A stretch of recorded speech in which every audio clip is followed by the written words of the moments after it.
Magandang araw mga kaibigan. Pag-usapan naman natin ngayon, sino ang magiging Senate President sa 20th Congress.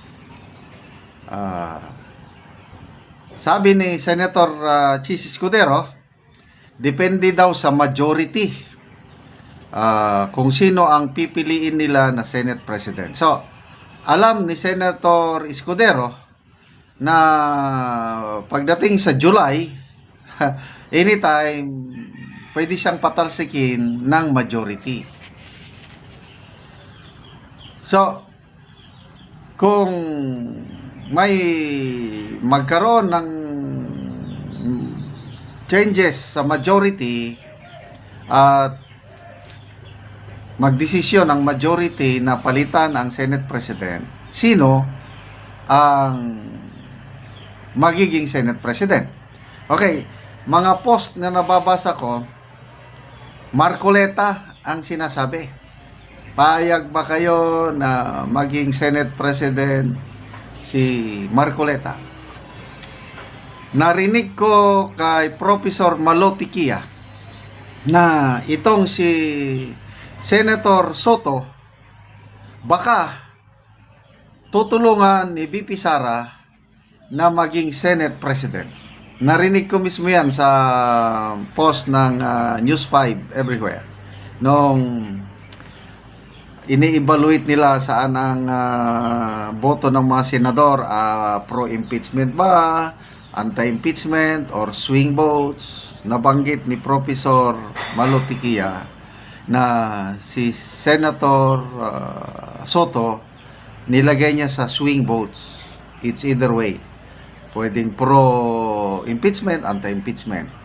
Baka daw tutulungan siya ni VP Sara. So, kayo po, ano ang inyong pili? Soto or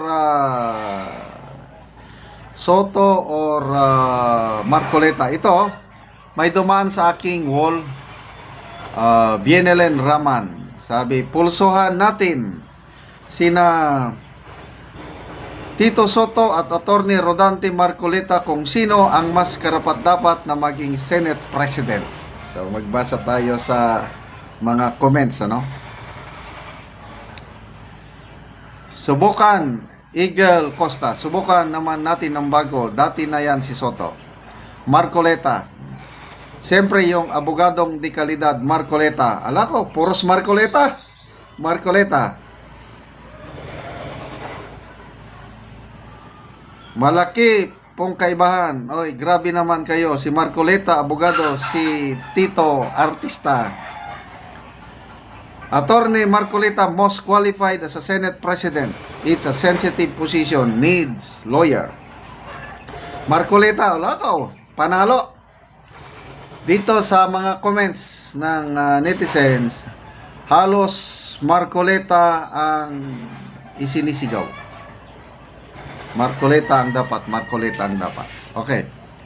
So, personally kung ako ang inyong tatanungin, gustong-gusto ko si Congressman Attorney Rodante Marcoleta na maging Senate President. Noon pa man, malaki na ang tiwala ni Tatay Digong sa kanya. So, merong video clip ngayon na nasa Facebook Reel, social media, na kinakausap ni Tatay Digong si Congressman Marcoleta na dapat maging senador ka. Karapat-dapat ka doon.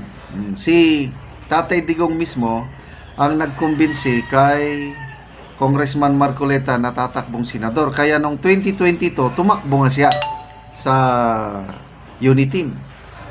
But then, nung malapit ng eleksyon, mautak itong si Congressman Marcoleta. Nakita niya, malayo siya sa survey. So, ultimately, nag-decide siya, nag-withdraw. Itong eleksyon na ito, nung iniipit na siya ng mga kongresista dahil sa, dito ako believe kay Kwan, tumindig sa katotohanan si Congressman Marcoleta. Ipinaglaban niya ang totoo tumayo siya sa tabi ni BP Sara. Pinagtanggol niya si BP Sara sa mga hearing sa Kongreso. At dahil doon, tinanggalan siya ng lahat ng posisyon sa komitiba sa wala na siyang posisyon kahit isa, tinanggalan siya. Kaya sabi niya, hindi nyo naman lang ako kailangan sa kamera. Sige, alis na ako, maging senador ako. O yun, naging senador. Number 6 pa. Kung ano ang iyong itinanim, yan din ang anihin mo. Si Congressman Marcoleta may prinsipyo, nagtanim ng tama, kaya ngayon panalo na siya at posibleng maging senador. Okay, ulitin ko gusto ko, personal choice ko rin, Marcoleta. Kailang sa ganitong labanan sa politika, kailangan mo ng strategy. You look at the bigger picture. Kaya ito ang nakikita ko kay BP Sara. Yung statement niya after ng eleksyon, may statement niya na tinatanggap niya yung resulta, although hindi inaasahan. Tanggapin natin. Tapos, nagsalita siya na she will lead a real opposition at ini-invite niya na ang kahit sino man na mga grupo, partido ba, na sumama sa isang united opposition. So, balik tayo kay Professor Malo Tiquia, yung sabi niya na ulitin natin na si Malo Tiquia, mabatikan na ito na political analyst. Nakikita niya na yung mga galawan. At agree ako kay Professor Tiquia na malaking possibility sa alliance building ngayon, posible ang usap-usapan dyan para maging super majority ang oposisyon sa Senado. Ang itutuboy nila o ang gagawin nilang Senate President si Tito Soto. Kasi kung magkausap-usap sila, yung siguradong maka-Duterte na, yung Duterte Black, Aimee, Villar, Bato, Marcoleta, Bongo, Robin Padilla, Mark Villar, Cayetano.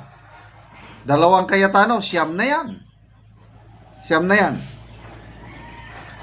Kailangan mo lang ng 13 nga senador, majority nga yan. Pag makakuha sila ng 13 ka senador, nagkaisa sila, pwede nilang i-unseat, tanggalin na sa pwesto si Chis Escudero. So, siyam na yung nabanggit ko. So, 3 na lang.